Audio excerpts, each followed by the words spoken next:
SIR আবহে তপ্ত পরিস্থিতির মধ্যেই ফের রাজ্যে জ্ঞানেশ ভারতী। কলকাতায় ডেপুটি নির্বাচন কমিশনার জ্ঞানেশ ভারতী জেলা শাসকদের সঙ্গে শুনানি নিয়ে বৈঠক করবেন তিনি। শুনানির সঙ্গে এবার বহুতলে ভোট কেন্দ্র করার দিকেও নজর দেবেন তিনি।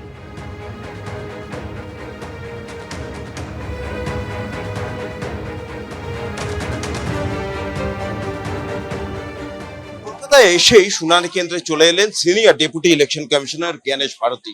বাগুইহাটি পিডব্লিউডি বিল্ডিং এ যে শুনানি কেন্দ্র করা হয়েছে, একেবারে সরাসরি কলকাতা বিমানবন্দরে নেমেই সেখান থেকে তার কনভয় নিয়ে তিনি চলে আসেন এই বাগুইহাটি পিডব্লিউডি বিল্ডিং এ, এবং সেইখানেই যে শুনানি কেন্দ্র সেখানে এসে যারা আধিকারিক রয়েছেন তাদের সঙ্গে কথা বলছেন এবং যাদেরকে শুনানিতে ডাকা হয়েছে তাদের সঙ্গেও কথা বলছে। সমস্ত নথিপত্র কি কি দেখা হচ্ছে শুনানিতে সে বিষয়ে জানার চেষ্টা করছে।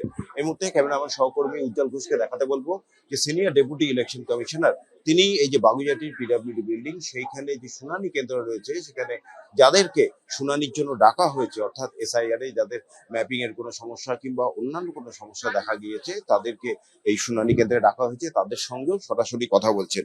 মানুষজন তাদের সুবিধা অসুবিধার কথাও জানাচ্ছেন senior deputy election commissioner Gyanesh ভারতীকে।